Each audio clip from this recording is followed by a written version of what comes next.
বাসায় ৩ দিন আগে শিং মাছ আনছিলাম। শিং মাছ আইনা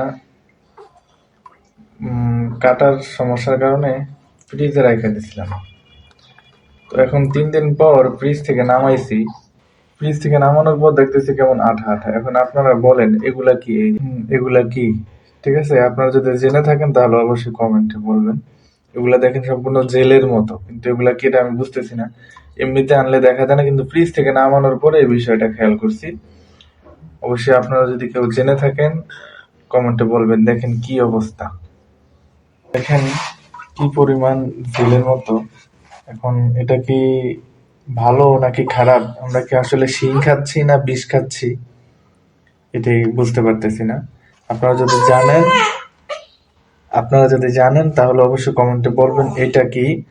আর আর যদি না জানেন তাহলে অবশ্যই ভিডিওটা শেয়ার করে দিবেন। যে যে জানবে, যারা জানবে অবশ্যই কমেন্টে বলে দিবেন। তো ভালো থাকবেন।